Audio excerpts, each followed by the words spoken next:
Good morning. You're listening to Drinking Socially, the official Untappd podcast. Your inside look into what's happening in the Untappd community and the world of beer. I'm John, and a quick synopsis. Season 1 brought us Tim and Kyle and set the pace for Drinking Socially. Season 2 introduced John and Harrison. I'm happy to report we're back for Season 3. More mustache, more beer, more you. We've got some hopefully fun ideas in store for 2020, but honestly, just admitting the year in numbers makes me feel old. So join us in having a great Season 3. And I'm Harrison. 2020, we've made it. We're in the future now. I'm sure hover cars and teleportation are just around the corner. So growing up, my elementary school had an event called 2020 Day, where you dressed up as the job you wanted to have as an adult, i.e. in 2020. I wanted to be a ghost, which is very morbid now that I look back, and I understand why my mom didn't allow it. Instead, I went with an EMT. Beer podcast host is a pretty close second to that, so I'm going to call it a win. Anyway, we've got a lot to talk about today and celebrate, so let's get to it. But first, Drinking Socially is released every other Wednesday morning and can be found at podcast.untappd.com. Or wherever you listen to podcasts. Now officially into Season 3. We're here. Harry, one of the segments I was hoping to introduce or just kind of catching up with you. It's been a couple of days since we've drank together. That's right. Any good beers come your way over last weekend? Yeah, so my kind of trends from 2019 aren't showing any slowing down. I had some more Commonwealth Brewing Company and Hopfly stuff this weekend. A smoked pills called Pass the Axe from Hopfly really impressed me. Pilsners alone, obviously talked about this before on the podcast, tough beer because you can't really hide behind a lot of hops. It's got to be well made. And then add to that the kind of smoked malt element, which can easily be overdone and it tastes like a ashtray, or underdone and you're complaining about where's all the smoke, but they like nailed it right in the middle where it kind of tastes like you were drinking a Pilsner at a campfire. And I wasn't there. I was inside in my pajamas, enjoying it in the warmth of my home. So, it was awesome. Pass the Axe from Hopfly. Again, they keep impressing me on the lager side and all the IPAs they do and stuff. Pass the Axe, smoked pills. That was the highlight. That sounds really cool. Yeah, a campfire that you don't have to get cold for. That's right. Right. It's a campfire on a glass. But again, it wasn't, not overly crazy or anything. And again, it's super light beer to drop some smoke into, and they nailed it. I had a couple of beers we had our Untappd holiday party a while ago, and that was maybe my last social outing. I drank a couple of beers there. I drank a couple of beers there, and I'd have to look at Untappd to remember what they were. It was a really good night. But one thing I did want to recap was how fun it was watching everybody post about their year in beer. Here from Untappd, we were watching things on Twitter. We were watching things in the social group on Facebook.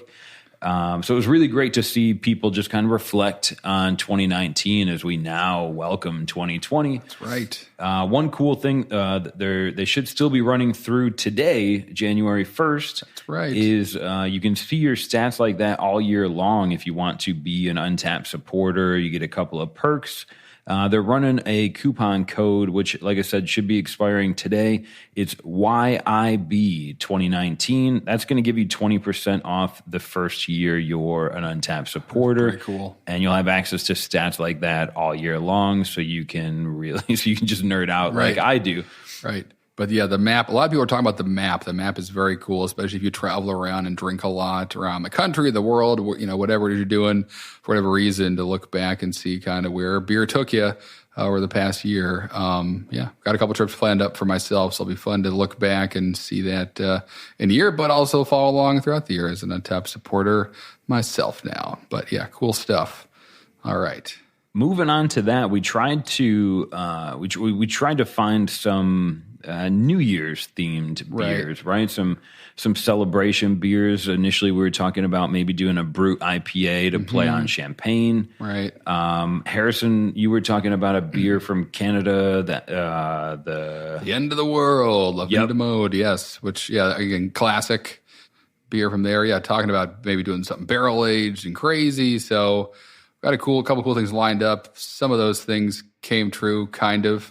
But to start, I think it was an obvious choice for us because of the name itself. Merry Christmas and Happy New Year, our special ale from Anchors. And this is the 2019 version. John's going to pop it open for us. Classifies as a winter warmer. 6.9%, 40 IBUs. And so this is a cool beer for many reasons.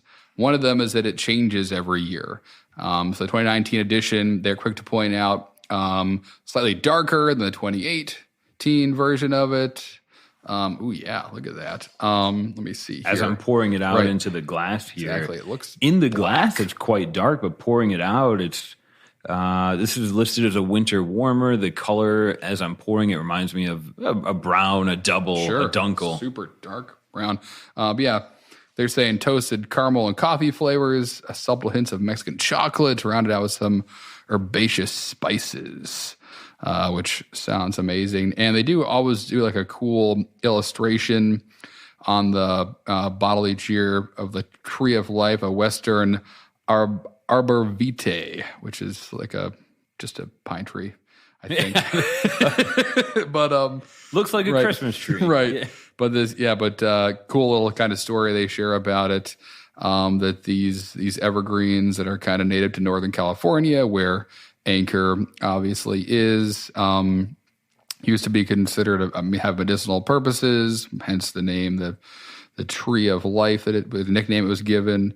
And they nicely kind of end their summary of the beer saying that Anchor Christmas Ale proudly wears this tree and symbolizes the start of a strong, healthy beginning into a new year. So here we are, kicking it off right.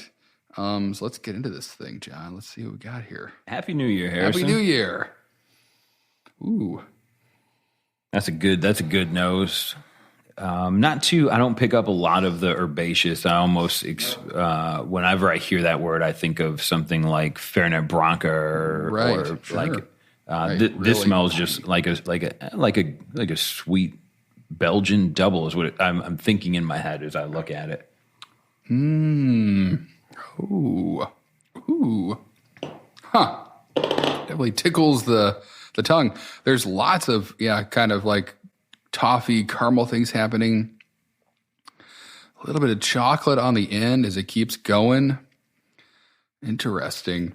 For me, you're nailing this, Harrison. As I drink, bitterer than I would have expected in a world of sweet, dark beers. It has a little bit of bitterness up front, which I think you hit it. For me, toffee, caramel, and then the chocolatiness that comes as it warms up in my mouth. It really shows up there almost out of nowhere where you're getting a ton of caramel and this like little chocolate push to finish it off. The mouth feels great too. So for those who don't know, haven't had the pleasure, I mean, Anchor is known for their Anchor Steam beer, which is also their number one checked-in beer on Untappd. It's classified as a California Common and kind of like the benchmark for that beer, which is basically like a lager that can be fermented at warmer temperatures. And that's why it's called a California Common, because California is a little bit warmer, made famous, I think, during the gold rush. Settlers or immigrants from Germany that were there brought the lager tradition with them, but made a beer a little bit different than like a nice clean Helles. So anyway, that's Anchor Steam, but they're really good. Anchor itself is and making dark beers. Their Anchor Porter is like one of the best porters out there. So no surprise at this being on the darker side. They're in their wheelhouse here. This is pretty cool. This is great. So as a bit more of a spreadsheet man myself, the lore behind this beer I think is amazing. It's, Anchor's, I think, the second oldest brewery in the United States. Yuengling is what, like the oldest. Yuengling lays claim to the oldest. Maybe Saranac or Matt or Anchor's been around for a long time, right? And I know, like in 1975 when Fitz Maytag, who's kind of like the seen as the father of Anchor beer. I mean, that's kind of when there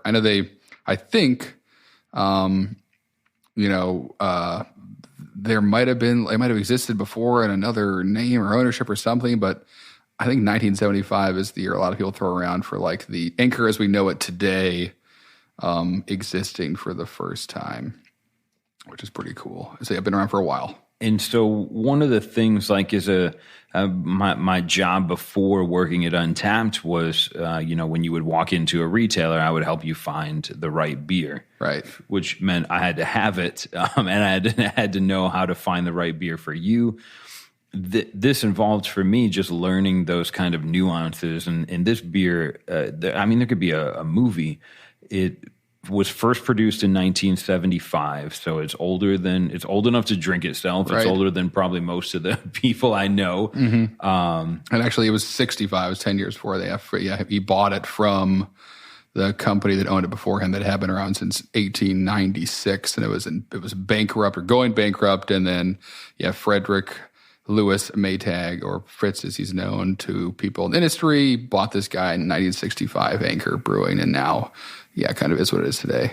So he's owned it for going on 60 years, right? A little And this particular, I think the cool story about this beer is, like Harrison alluded to, the label. It's hand drawn every single year, and it's a different label every year, which is really cool. The illustrator, Jim Stitt, has been the one that draws these labels every year since 1975. The recipe changes. It's a pretty closely guarded secret recipe. But I think this has been happening since 1975. And you look at brewers today that are doing single hop variants of a pale ale and new adjuncts in a rotating IPA series. And these guys have been featuring that kind of style or that kind of methodology in this beer for years, right? Yeah. Yeah, and they do a lot of open fermentation, which is really cool. So they have tons of like really old, which is amazing to do, and obviously takes a amazing kind of sanitation SOP and stuff like that. But yeah, big open fermentation brewery. I don't think everything is, but most of their beers are open fermented. So there's tons of history there. So really it's something that I don't know if it gets talked about enough. The breweries that are still, surviving today that have been around for a long time, and kind of, weathered the storm, if you will, of the craft beer craze, and then kind of found a place in it. Because this is like, again, Anchor Steam. Even like, I really like their California lager. They do a lot of really classics in their porter, as I mentioned, like beers very well. That like brewers and industry people like know about. They can easily get behind and say like that is a great beer. But they've done it their own way for many years now, longer than most American craft breweries. And if you go back to when it really truly began in 1896, the first version of Anchor beer. Like 100 and whatever year, 23 or so years. The history of American beer is trumped by German and Belgian brewers, but easily for us, I think this is a pretty cool story where we had 2,000 breweries open in the last couple of years. More in like a year or so. Yeah, it's been it's pretty wild now. But these guys are still doing it and doing a beer like this that's been checked in. So the Merry Christmas, Happy New Year, I think I just saw more than 6,000 times this month, which is fantastic. That's impressive stuff. 10 minutes ago, right, as I'm drinking this with Harrison, some of the friends I have on Untappd, right? Seth is talking about how this has become kind of an annual tradition for him. Tony mentions they have a new tree this year. For me, it's always really cool when it's always about the liquid inside the glass, but for craft, I think it's also about the story that put it there the first time. Yeah, especially with a place like this, it's got a story to tell. And for a beer like this, it changes a little bit every year. We can get in here and kind of, you could cellar some of these things if you wanted to, or just, again, each year drink it and kind of not be quite sure what to expect. Know that it's going to be good and have a ballpark of what it may taste like, but have that kind of surprise every year you have it. That is, that's awesome. So, absolutely. Definitely something that I'm pumped for drinking now. And it's one it's not part of my tradition yet of having it every year, but easily could be and should be as available as it is and as good as they are as a brewery, because you don't see a lot of their other beers, or at least we don't that often. So got to grab it when you see it. And I haven't seen it yet this year. Harrison was kind enough to bring this beer tonight, but in the past, I've seen this beer in like Magnum bottles with cork tops on it. Yeah. I think for me that I would love if this was part of my Christmas tradition. And a new beer, it's approachable. It's not too over the top bitter or sweet. The taste on this as it warms up and we kind of drink through it. Yeah. The bitterness gets me in the front of the palate every single time, but it doesn't scare me away. No. It's just, it's a clean beginning. It's very piney too. It's like pine hops coming through here, big time piney hop flavors, which is great. Yeah. Just as you said that, have another sip of it after it's been warmed up and opened up for a bit. Tons of pine now. But again, not overpowering, not crazy. It's not very bitter. It's more just like that pine flavor. Very smooth. Drinking this beer, I think season 2, Harrison and I were fortunate in that we had some pretty exciting beers come across the podcast. Yeah. Drinking this one, as delicious as it is, there's no lactose, there's no double dry hopping. Thank gosh for this one. A couple of, we always kind of try and maintain, Harrison and I, a presence in the Drinking Socially Facebook group. And I find that inspiring to see what everyone's talking about there. A couple of my favorite bullet points earlier around Christmas time, Catherine posted a gift from her manager, and it was like 6 or 7 or even maybe more like awesome beer cans and bottles. I think that in a world where buying Christmas gifts becomes more of an obligation the older I get, beer's an awesome outlet for that. Yeah. Hopefully you enjoyed those, Catherine. I was jealous. Yeah, good stuff. And one of the questions we posed was just like beer trends that people are looking forward to in 2020. Harrison and I are going to kind of elaborate on that later in the show, but really exciting responses from a lot of the people in the group we asked around at work. Yeah. Last bullet point for the Drinking Socially group comes from Jared.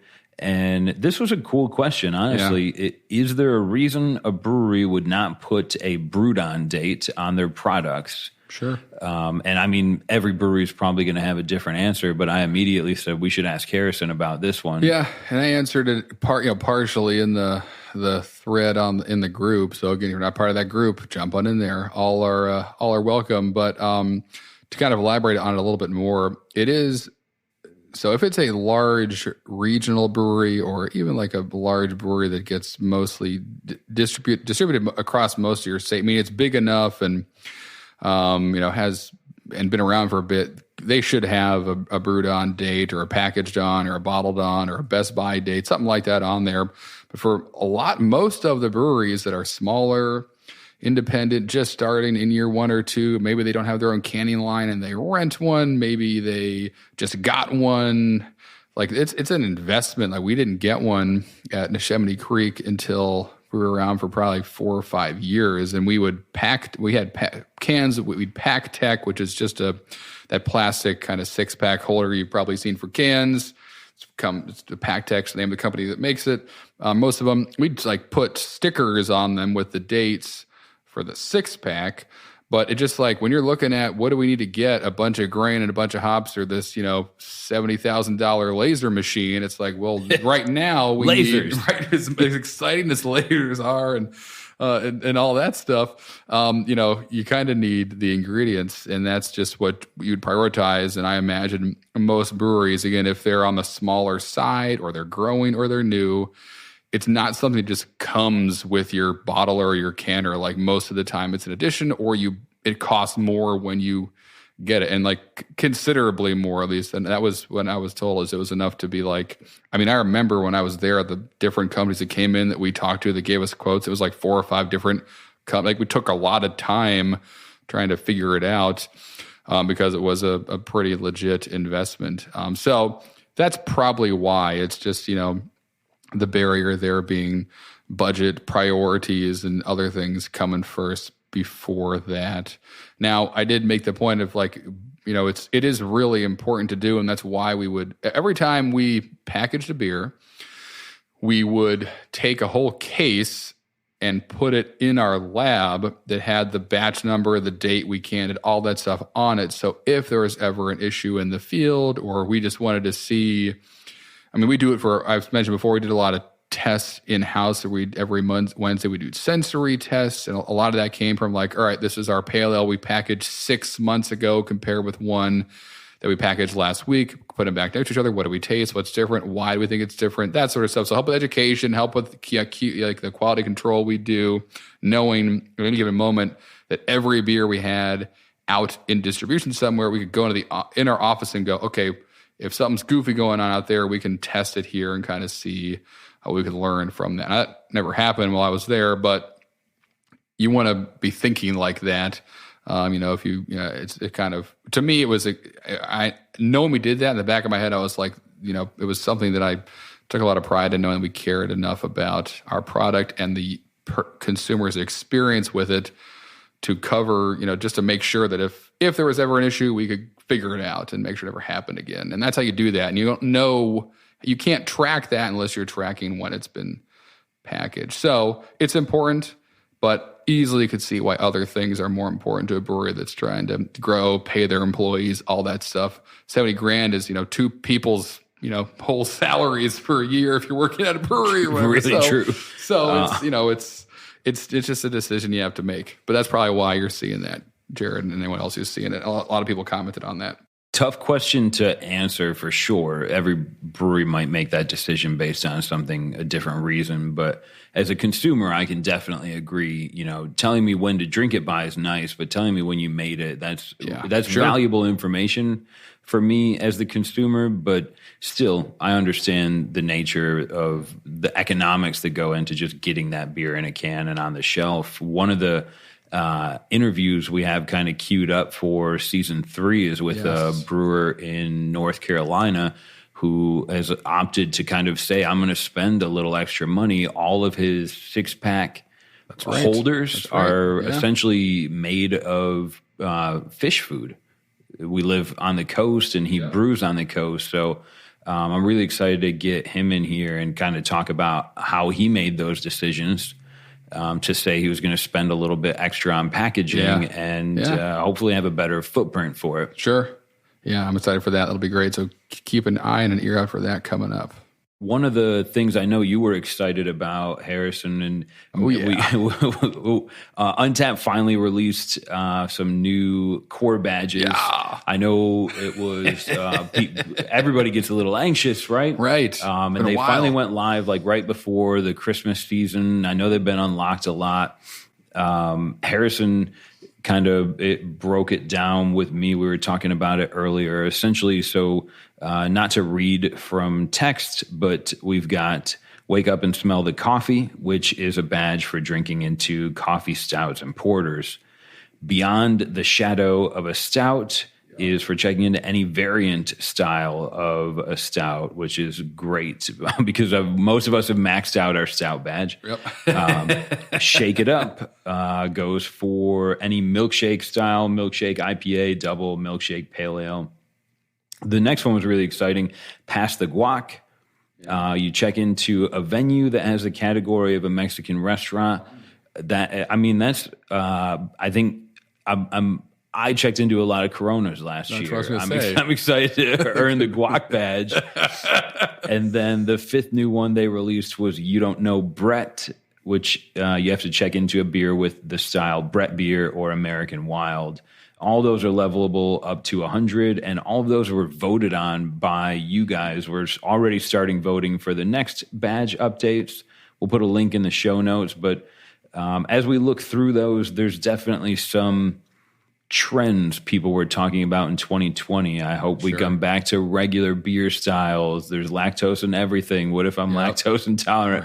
But I think these badges kind of reflect the world we're drinking in right now, the coffee beer and the Shadow of a Stout badge. I'm going to max those out, hopefully before the end of this year. Sure. And the Brett beer, the American Wild is getting some love, which is great. I mean, it's all, they're all excited, but you're right. Nice love for stouts on two levels with the Wake Up and Smell the Coffee and then Beyond a Shadow of a Stout. You could be doing double work there every time you check in a coffee stout. You're also moving on up in the Shadow of a Stout as well as Wake Up and Smell the Coffee. So they're great. And milkshake IPAs are one style that I've been hesitant to dive too deep into. This will probably get me, though, to check in a couple more of them. So that's what they're there for, to help you explore, make it fun along the way.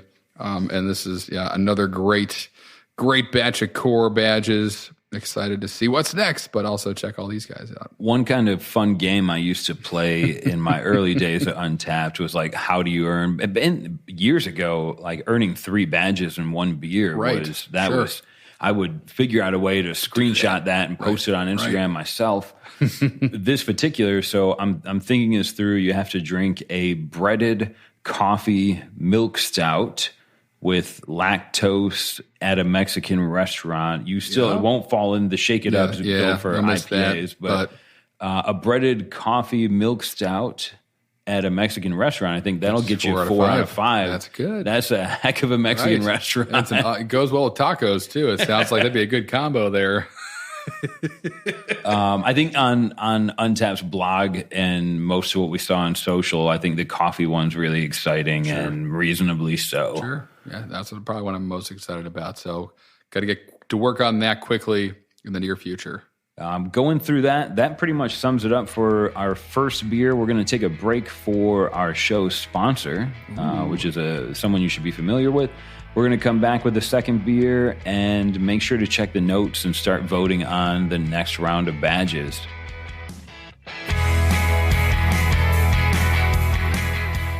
Want to show off your love of Untappd? Check out our online store and pick up Untappd branded glassware, shirts, sweatshirts, hats, more.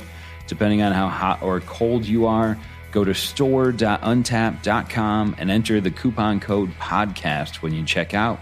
That'll get 20% off anything you order. That's store.untappd.com. Use the coupon code podcast, 20% off for you. Plus, it lets them know that you guys are listening, and we love that here.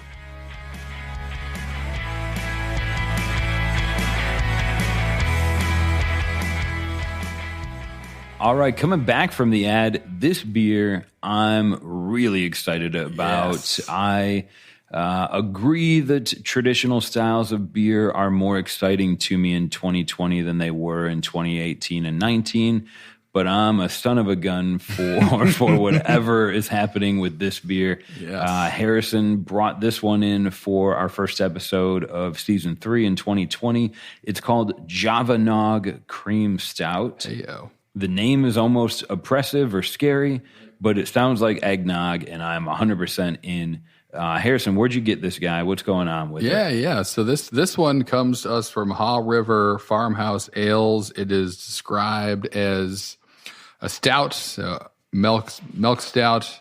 It's also got coffee in it, though. So 7.2% ABV, 48 IBUs. From Haw River, we learned this is aged 9 months in Spanish rum barrels, then finished with Mexican vanilla, fresh grated nutmeg, and a beautiful Mexico Los Cotores coffee bean concentrate from their friends at Joe Van Gogh Coffee in Hillsboro. So a lot of cool stuff going on. Coffee, stout. There's a couple things happening right now that we can take advantage of with those new badges. But yeah, this is cool. There are a couple variants of it. There's like a fruitcake version we tried to get our hands on and run successful, but excited to kind of just check Java Nog out. Let's hear this guy. What's he got to say? Ooh, yeah. Beautiful. There it is. Tan, just creamy foam, mainly all over my hand after that one. Well, par for the course, but looks good. It's going to fill the whole room up with all this awesome barrel-aged magic. Yeah, rum barrels. That's like, I mean, obviously, yeah, powerful flavor. Not that bourbon isn't and wine isn't and all that stuff, but rum gets me going, fires me up. So makes me feel like a pirate. Right, or something. Like I should be left on an island for sure. Sometimes I have too much of it. Rum's not a barrel that I mean, that's... You just don't see it that much. 10% of barrel-aged beers that I've seen. Yeah, we did... What did we put? We put actually, funny enough, we did a coconut milk stout. We did a milk stout, and we did variants of it. And one of them, we put coconut in, and then also barrel ages. There was a coconut barrel-aged milk stout that Chamonix Creek released called Coconut Barrel-Aged Mud Bank, something like that. Anyway... so yeah, but that was the only time we touched rum, if I remember. Maybe one other time. But anyway, yeah, I don't see it as much as bourbon, whiskey, wine. But yeah, powerful flavor, of course. So pumped to check this out. And we thought it was fun, seasonal eggnog, or as my kids call it, Christmas juice or Christmas water or Christmas milk. Ooh, eggnog and cereal. Now that's a Christmas morning. They're living the high life. Wow. They wake up and start flying around the house with the breakfast they have. It's mostly sugar. Why not? When you can. While you can. But yeah, this guy looks great. I mean, as John said, tan head, nice carbonation to it, pitch black. Let's get a nose in here. Ooh. Doesn't smell like eggnog. Smells like an angry Mexican coffee. All right. I get like a lot of, what is that? The vanilla from the Mexican vanilla, and the rum is hitting me quick in the nose. This beer is ready for a fight. That's a well-described. Right. It smells angry. Right. This is your neighbor throwing his Christmas lawn ornaments into the yard at 2 a.m. for some reason. This is the reason. Ooh, I actually am getting a little bit of like an eggnog note. I don't know if I'm incepting myself. There was one little quick something where my brain went, hold on, are you Could also be smelling eggnog? Remains from the mustache. Could be. There's all kinds of stuff in here. Let's get a taste. Let's see what's happening. That's a good idea. Let's dive in. Ooh. Okay. Wow, there's so much going on in there. Ooh. Okay, yep. So the coffee's coming. There, and then it kind of finishes. There's like a nutmeg kind of knocking on the back door saying, hey, let me into this thing. That's what I'm getting. I wish this was an animated description. Someone will probably do it. But yeah, okay. Wow, great body. I wonder, and this has lactose in it too, and that we just talked about the kind of how polarizing that's become, and rightfully so. And I know I've mentioned before, but I'll say it again. That sugar, that milk sugar, really came into the beer world in the stouts. So that's where you started seeing it first. And a lot of Russian imperial stouts that were made by breweries I won't name that did not label themselves. They just kind of snuck it in there. They snuck it in there. It's kind of, they knew it was like hot. It was a warm beer. It was a hot beer. And that kind of took the edge off, was brewing with a little bit of lactose. So to me, this kind of takes me back to some of the early stouts I started brewing at some of the first breweries I worked at, where we did a huge Russian Imperial that we added lactose to for those reasons. But to me, this is a welcome place for lactose. I'm digging it. The silky in the mouthfeel. Yep. I mean, like that cup of coffee you have that you just say, oh my gosh, this was well made. Smooth, right. Really lends, the lactose is used well there. The flavors are what I'm having a hard time nailing down. Mm-hmm. I'm getting I was worried it would be overpowered coconut rum and coming at me, and I was going to try and fight through that. I'm not. It's there. I'm getting more of a booze note than a specific rum note. I'm getting that warm kind of caramel toasted thing happening. Yeah. Warm, I think bourbon barrel, I always equate that with coffee flavors, really smooth, really kind of sweet melted caramel. This one comes out like, just like white. I mean, like a little bit more hot, right? Right. I get that rum, and probably it's because I drank rum too much in high school, and now I can't handle it. Taking you back. But yep. So that initial flavor from the rum barrels hits me, but it's immediately displaced by, I can find the vanilla in there and the coffee. They said they use a coffee bean concentrate, right? Which I haven't seen labeled brew. That before, but Right. it hits the coffee is it in is there. Impacted. Yeah, it's impactful, definitely. And, Hot River. So this beer monthly 107 check-ins, 1,300 plus total from more than 1,100 different people. It's pretty solid. Carries a 3.96 rating on Untappd. But yeah, most recently, people are checking it in like 9 minutes ago as of us recording this podcast. So it's kind of 'tis the season. And yeah, so they have the Java fruit cake variant of it. I feel like they have a couple more, but I could be wrong. I thought they just did like a year-round Java version of this. Oh, so the Java Lantern. So there's a pumpkin version of this. So this is a beer they have a lot of fun with, which is great. And these guys, Haw River, they're out of, I would say, Saxapahaw, Correct. North Carolina. It sounds like a 1950s TV show. Sure, like Shenandoah, Bonanza, out in Saxapahaw, North Carolina. But the artwork that goes onto their bottles it's incredible illustrated. They're most known for St. Benedict's Breakfast, which is a Belgian double.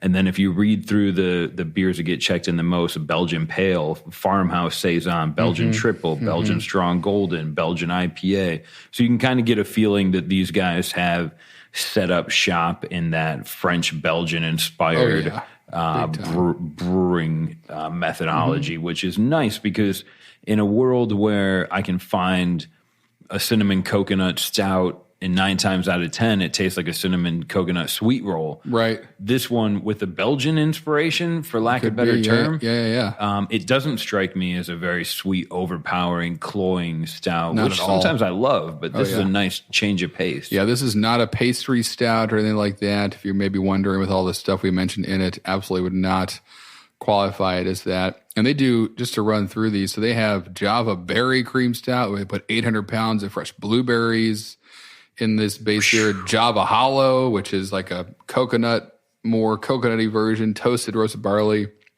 And that one, they have Java Nog, which we're having today, Java Lantern, as I mentioned, the fruit cake, and I saw one more. Oh, the Java Q. So it's like a barbecue version of this beer. Oh, man. Definitely living it up. This beer, they're having, a real fun time kind of exploring what it can do. And so that now, as I'm talking about this, has become probably a quest I will go on in 2020 to have all the variants of this beer. So follow along as I do that. But yeah, all their beer I've had from Haw River has been really good, really impressive stuff. Do a lot of bottle condition things, absolutely French and Belgian inspired. While not shying away from the fact that they're in the South, the Java Q being a great example of that. And that beer, or that kind of combination of worlds. And yeah, this one you're right. It feels very, sophisticated. It feels like it's not trying to dazzle you with a crazy amount of adjuncts and too many flavors to comprehend. I'm really excited to drink it over the next couple of minutes, and as it warms up, see what comes out, because I think it will keep changing. Already it's already kind of changing for me. Initially, it's mouthfeel as it warms up. And kind of just a really cool story about Haw River. They're on a farm. I guess in my head, I would equate them to like a farm brewery, which you see more of in the last couple of years here in the States. Yep. But they run, more the intro to their kind of about Haw River begins with true sustainability means more than just recycling cups or using fancy light bulbs. It's about contributing jobs, optimizing resourceful, responsible ingredients, working with neighbors in your community. And they definitely go above and beyond to try and make sure that not only are they buying their coffee locally, but they're connecting that local coffee roastery with the person they buy their blueberries from, and they're making these. I mean, I think in a world where a brewery is a business and a business is a citizen, these guys are great neighbors, and I love seeing that they're really kind of passionate about more than just beer, building their community up as well. Yep. We've talked before about how breweries used to be kind of the center of that town or that community that they were in. And that's one thing to say that. It's one, and when you say it, you mean, I hope everyone comes and drinks here on a Friday. It's different to be like, yeah, like you said, work with other local suppliers when you can, actually support those other businesses with your business. And that's what they do in pretty much all their beers, if not all of them, in some, whether it's a grain, a hop, an adjunct, whatever it is, locally, which, as you said, John, IKEA there, fantastic stuff. And this is opening up. It's way different now than it was 5 minutes ago. It's just, I'm getting more of like the, it almost more vanilla is coming out. You're right. It's smoother. It's almost, the mouthfeel has changed a bit. It's not as heavy. It's tough to cut the vanilla, Mexican vanilla they have in here from the rum barrels for me right now. I'm kind of just tasting vanilla. I mean, a lot of times I say that I like balance in a beer. Sometimes when there's a lot of adjuncts, I look for one to just sing a little bit brighter. This is well balanced in these as it's warmed up. The vanilla mixes with the coffee, mixes with the rum, and it's hard for me to pinpoint where one begins and one stops, which honestly is quite an awesome accomplishment. It's really yeah, that's a good thing. And it's 7.2%. This is not 9%, 10%, 11%. It's sitting there at a more drinkable rate, and that translates to also that kind of the mouthfeel doesn't feel like engine oil where you're exhausted after drinking a little bit of it. Like you can keep going back again and again and trying some more of it and not feel like you're kind of trying to chug something down you shouldn't be. So that's also cool too. I wanted to point that out, that it definitely is playing to the drinkability of this a little bit, where it doesn't feel like an overwhelming mountain I'm struggling to climb. It's enjoyable, all the aspects of it. Speaking of an overwhelming mountain I'm trying to climb, not Sisyphus, but good. Please don't. Didn't work out well. still not working out well. Still there. Rocks gotten smaller. One of the really cool things or at least, all right, this is self praise, but I thought I had this really cool idea over Christmas because I'm with my family, and one of them only drinks regular old commercial beer. The other one wants to drink the coolest IPA in the world. And his wife only wants to drink gin.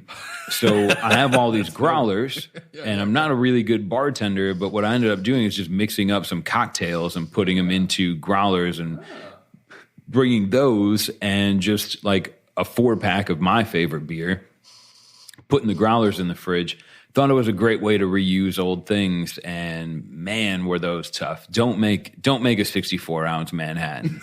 That's too much for any family. As we learned, cherries, right? There's a lot of towards the middle of the day on Christmas, everybody was just kind of begging never to drink again. Yeah, wow. Which is my poor segue into Harrison's point about dry January. Dry January. So we're going to talk about that. I can hear the groans. From me. Right, from everyone. Well, anyway, probably if you're listening to this, what? Because my initial, so this is obviously the common, if you don't know, the common practice of abstaining from alcohol during the month of January to kind of kickstart the new year and the new you, and do that in a healthy way. And target alcohol is the thing you should kick out of your life. So, and for me, love to hear from you guys if you're doing it out there, if you've done it in the past. I never have. What I used to do was take February off because it's a shorter month, and it was after the Super Bowl, so I could because January alone, it's really like it's it's a fun month, a lot of beers. It's cold out. Like if you love stouts and porters and some of the beers you're drinking tonight, this is like the heyday. This is when if I drink out of my cellar, it's now. Like it's when it's cold and dark and it's dark at 3 p.m. and let's have a bourbon barrel aged stout at 5 and I can actually handle it that night and get up and go to work the next day. So I really enjoy it to this month in particular, but I have done the kind of sober February, if you will, which is been fine. How about you, John? Have you dabbled in this at all? I have moments of abstinence. Sure. Generally from like the morning of the day till the mid-evening of the day. Good. So I'm not necessarily a dry January, but usually a dry early part of the day, almost all year long. That's impressive. Good for you. See? Why pack it into 1 month? You can spread it out the first half of the day. As a person that grew up in an environment where you would frequently give up something that you loved for 40 days. Sure. I'm used to the concept there. Right. I think dry January was introduced by me to a friend in the UK. I think that's kind of where recently it began. It was kind of practiced in the United Kingdom. I can't say it was probably just health concerns or like a big public health campaign, I'm sure, that would have said, we're going to do this dry January, sober up for January. I know that it's gone on now it'll be through this January, it'll be about the 5th or 6th like public year of dry January over in the UK. And you see people do it here. Sure. New year, new me, gym memberships. All that. I would, this is incredibly subjective and personal. I would preach personal responsibility and moderation. Right, all the time. Don't drink 21 stouts on Friday and think you can have a dry rest of the week and make up for that. Right. Just spread them out. That's my pitch for dry January. But I think it's anytime you can just kind of like use a speaking, whether it's a political, anytime you can use a public voice to get people to think about what they're doing, that's generally good. Sure. A whole month off of stouts when we're pumping out some of the best stouts of the year, not going to happen for me. What are you doing? But I'll give you a sober Monday for sure. Right, for sure. Every once in a while, I'm right there with you. I mean, for all those same reasons, and to put some data or at least some anecdotes behind this, I think pretty much, and you can Google this, please do. I did once long ago, and remember that like the benefit of it was negligible, if not like detrimental, meaning like maybe you stopped drinking booze every night, but then you had a ice cream sundae every day instead. Like there was that end of the day desire to kick up, take your shoes off, and do something to kind of just take your mind off the world for a bit, which is great. And if it wasn't, alcohol anymore, it became chocolate cake or something like that. Like the calories didn't change much. There's a cool study that I read. Maybe we can find it for the notes, but we're like, if you're going to take something out near short term, you're going to probably want to replace it with something else. As long as Untappd's a good document, right? You can go back, you can look, and you can see. As long as you're not Pavel, sorry to throw you under the bus. Your year in beer was amazing. So just keep your vices under control. That's the advice I would give any friend in the world, but I would never tell them how to live their life. Right, sure. So, yeah, you do you, obviously, but I think better to join the gym, start running more, as opposed to just trying to take something out and thinking that will have a huge positive benefit. Although, what do we know? We're not doctors, we should say. We're not health professionals. 100%. Consult your local witch doctor for your own more solid advice. Another subject of, I guess, subjective review here for John and Harrison. We actually started by polling people that work at Untappd and asking them about beer trends they maybe saw coming in 2020. And everybody's initial answer is, if I knew what beer trends were coming in 2020, I'd open a brewery.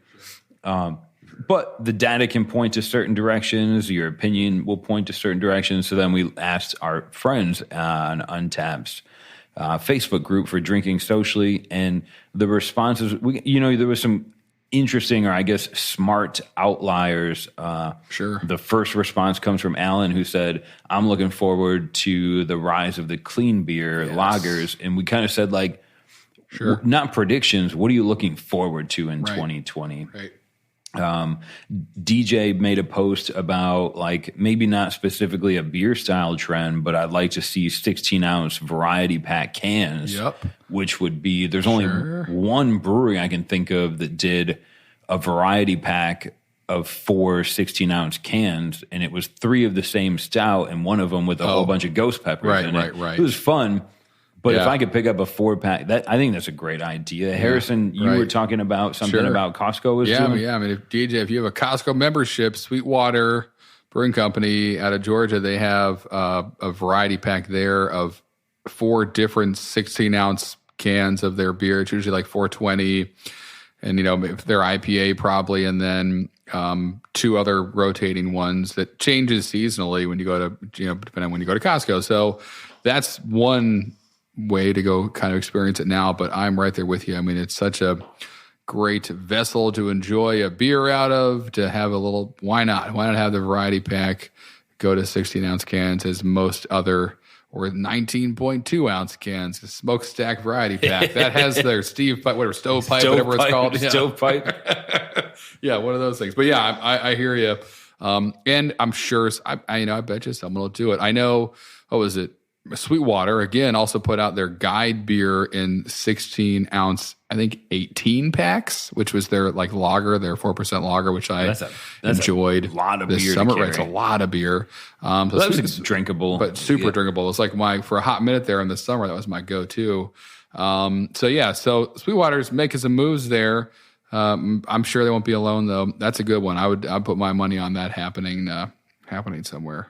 Another kind of hopeful prediction I saw was outliers again. Matthew mentioned ordering beer off the internet will take another big step forward, and I sure hope so, man. I order everything I can off the internet now, and if I could get why would you? 6-pack delivered, I know state to state and legality and distribution, much less country to country. Sure, the legal system, God bless it, is what I think is holding us back in having online ordering for beer. Reasonably so. If I was 16, I would place a giant order for a 13% stout, and I would, cough and open the door in my dad's robe, and I would say, just slide inside. I'm still tired from working. And I would try and buy beer on the internet all the time. But I would love the, you got sites like Tavour and Craft Shack. Where Tavour has an awesome program where they buy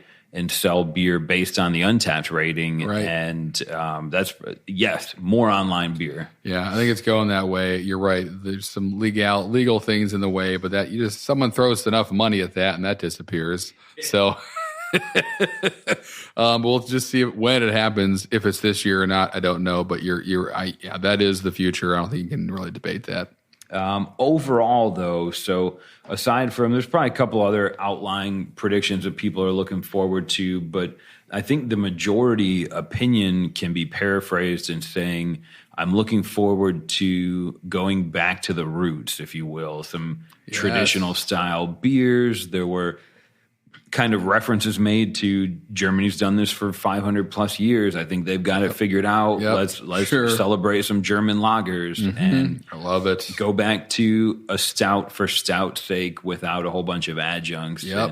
It's tough. When I go grocery shopping, I want to buy ketchup, and then you show me ketchup with jalapenos, and then you show me ketchup chipotle version. Why would I buy regular old ketchup? But sometimes it's what you need for your French fry. That's right. I am right there with you, Don. And it's interesting. A lot of the things that you guys told us about that we just kind of covered there, I feel like for the past 4 years, when some industry magazine asks 10 random brewers what they want to see, it's like more pilsners, more traditional beers, less crazy stuff in beer. It's like the industry has wanted what now we're hearing a lot of you guys and us, the consumer side, wants too. So that'd be cool if that actually lined up. And the demand was there for just a lot of classics. Just bring back the West Coast IPA all over the place. I'm on board. I'd love to see some bitter old school West Coast IPA. Right. What a sentence. But here we are saying it, 2020,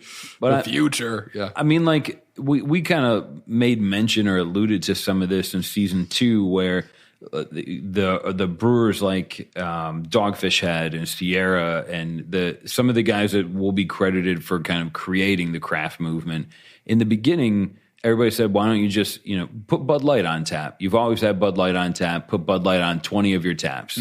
All 6. No one had 20 taps. These guys were the ones saying, I'm tired of the same. I want to do something different. And now we're in a world where you have more craft brewers than there's ever been in the United States, but they're all starting to do similar styles and similar beers. So I think we are kind of at that turning point where you may see people that are going back to where a brown ale without raspberries is now an exciting new thing. It is exciting. It is exciting, John. I had that experience almost every weekend where I'll go to my favorite local bottle shop and look at their fridge door that has, all their porters and stouts in it. And I'll be able to find maybe one that's just a porter or just a stout that doesn't have coffee or bourbon or it's barrel aged or it's imperial or whatever it is. Like when I just want a nice dark beer to break up all the IPAs I'm having and I just want it to be a straightforward porter or stout, my choices now are very limited. So that's with most things, kind of course corrections, as they call it, or, they happen. Where the feedback comes from, hard to track. It's different case to case, but this is great. And I mean, certainly the data inside Untappd that, you guys are seeing and stuff, it's, and sharing with us today, definitely a nice kind of way to look at some of those things, trending beers worldwide, top styles, all that stuff to look at on the user end. It may kind of foreshadow some of those things to come, but great to hear from you. I mean, this is fun to kind of hear how, like I said, things that breweries have been asking for a while, their fans are asking for it too. So let's see what happens next. Total course correction, great. I mean, you can't keep doing the same thing all the time. Eventually, someone, if you were drinking craft beer 5 or 10 years ago, none of your friends understood that. Now, hopefully, you drink craft beer with your friends over New Year's and everybody celebrates. Wrapping this episode up, our last new segment introduction is going to be one of Harrison and that's probably incorrect, one of our favorite things from the past is a Would You Rather. Oh, I'm looking forward to pestering Harrison with a Would You Rather every other week for 2020. It's going to be good. This particular question, simple but complicated as they all are. Harrison, would you rather have a new beer in your can every time you opened it, or only your one favorite beer every time you opened every can? Wow.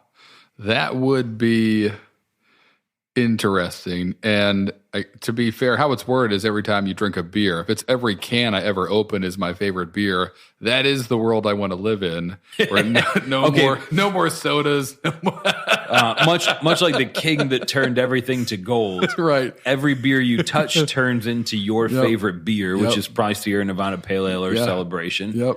That's the only beer that ever passes your lips forever. It's delicious.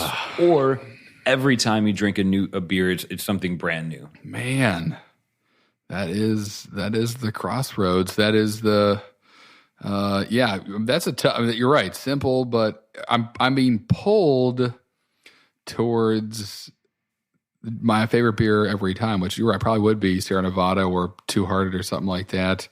Oh man, because every time it's different. Although, who doesn't want to live that kind of random world that would life? be. Yeah, just every day is roulette. And why don't breweries package cans and just not label blankly? Them? Right, if only exactly right. That would don't do that. No, I mean, sure, I'd buy them. I'd definitely be buying them. Sure, I think I don't know how you get it approved legally. It would have a bunch of white label, empty label variety beer. Pack of 16 4 to 20%. Good luck. Right, but that would be, you're right, that's a good point. I mean, when I go to a bar, I look at like not the first beer I'm going to drink, but the 3 beers I'm going to have while I'm there and plan which one to have first, second, and third, which may be kind of nerdy, but I do it. So I like knowing the future.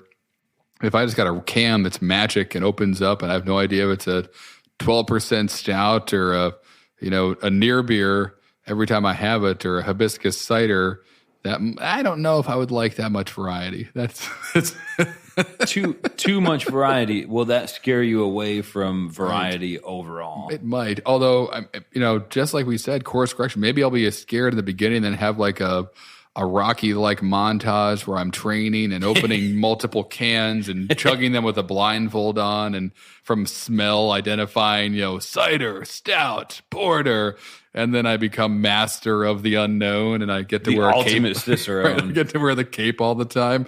That would be exciting if I really embraced it. And my beard got bigger because of it, and I knew the secrets of the universe. Yeah, maybe that's the journey I want to take. But this is the ultimate crossroads, as I said, because I can also see myself sitting on a beach with my feet up, just drinking Sierra Nevada Pale Ale forever, and closing the chapter on variety. And slowly everything turns to grayscale or whatever, sepia tones, and things get dimmer across my life. Although I don't think that would happen. Maybe talking about it, the wizard and the cape sounds kind of fun. Maybe and montages are always enjoyable. Maybe I'm going for drink a new beer every time I drink a beer. I'm going to do that, John. I'm going to 2020 new me. I think that's the winner. I think do it. As much as I would love to have my standard go-to every single time, much like everything, dry January, right. Moderation. Right. After 1 week, 6 months, 5 years of drinking the same beer, I would take the risk of having a hibiscus cider every once in a while sneak up on me. Right, and that's fine. And maybe I look forward to it. Maybe I'm chasing that hibiscus cider and I'm just cracking open beers left and right to find it again. Yeah. Either way, I very much hope this question perplexes you as you wait for the next episode of Drinking Socially. Right. In the meantime, thanks so much for listening along. Show notes are going to be published and available probably wherever you listen to this podcast, but you can find them live and linked at podcast.untappd.com. If you have any question or feedback, connect with Untappd directly on Twitter, Facebook, Instagram. Ask about Drinking Socially, or join us on Facebook at facebook.com/drinkingsocially. And we'll see you in 2 weeks. Cheers. Cheers.